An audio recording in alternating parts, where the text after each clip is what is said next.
Diwrnod 3. Ffynnon. Taith diwrnod 3. Heddiw, dych chi'n mynd I ffynnon. Heddiw rydych chi'n ymweld â ffynnon. Treulir diwrnod 3 ym mharc Taith Dyffryn Maes Glas ar gyrion ffynnon. Mae 2 leoliad I chi ymweld â nhw. Ffynnon Gwen Frewi ac Abatsi Dinas Baseng.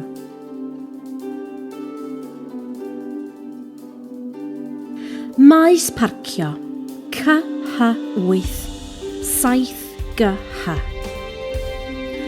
Y lle gorau I barcio yw'r maes parcio am ddim oddi ar yr A548. CH8 7GH.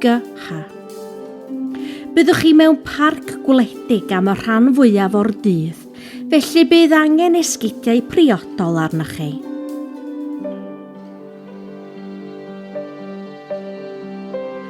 Parc Taith Dyffryn Maes Glas. Cerddwch I fyny o'r maes parcio I fynedfa'r parc Taith, a throwch i'r dde wrth gyffordd y llwybrau. Wrth y ganolfan ymwelwyr ychydig y tu hwnt I Abatsi Dinas Baseng, mae arddangosfa am ffordd Pererinion Gogledd Cymru.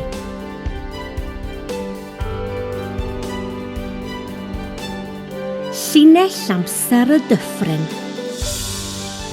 Dewch o hyd I rywle I eistedd ac edrychwch ar linell amser y dyffryn.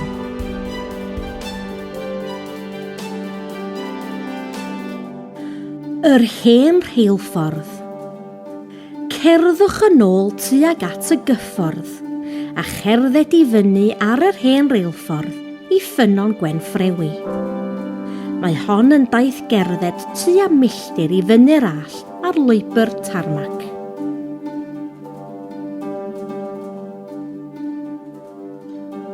Ewch at ffynnon Santes Gwen Frewi.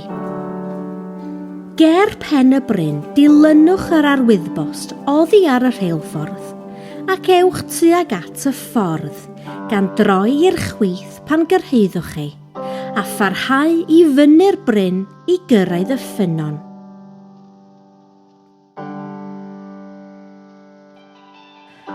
Ffynnon Santes Gwen Frewi.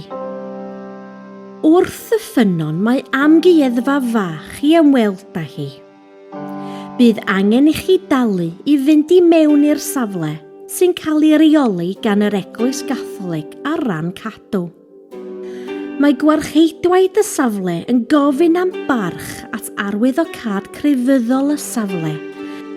Felly gwiriwch gyda nhw am ddefnyddio dyfeisiau electronig yma.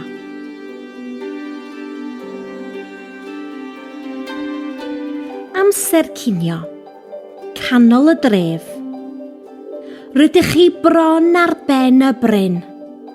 Gallwch barhau I fyny I ganol ffynnon ei hun os bydd angen I chi ddod o hyd I rywle I gael bwyd I ginio.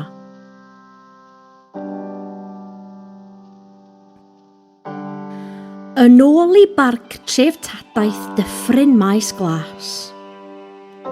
Ewch I lawr y bryn yn ôl i'r parc Taith. Yn lle dilyn yr hen drac reilffordd yn ôl I lawr yr allt, rydych chi'n aros yn agos at yr afon, a byddwch chi'n ei chroesi sawl gwaith. Dilynwch y map i'ch helpu chi. Yn gyffredinol, rydych chi'n mynd I lawr y bryn, yn ôl tuag at eich car. Ar eich ffordd fe welwch Melin Maes Glas. Melin y ddôl. Y felin gotwm isaf. Melin wifrau'r Abatsi.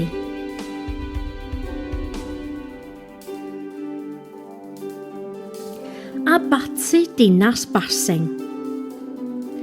Pan gyrhaeddwch yn ôl ar waelod y bryn, mae'r ganolfan dref Taith. Efallai y byddwch chi isio dod yn ôl ac ymweld â hi ar ddiwrnod arall. tŷ dinas Basing a'r Abaty yn agos iawn at ei gilydd. Nesaf, mae angen i chi fynd i mewn i safle'r Abaty. Amser mynd adre a gwneud eich gwaith cartref. Ewch yn ôl tuag at y maes parcio lle wnaethoch chi gychwyn eich diwrnod. Ar ôl eich diwrnod mae yna weithgaredd mwy agored i chi wneud. Mae'r gweithgaredd hwn yn gofyn i chi ddefnyddio'r hyn rydych wedi ei ddysgu yn ystod y dydd, a gallwch ofyn eich tiwtor dosbarth wirio'ch gwaith.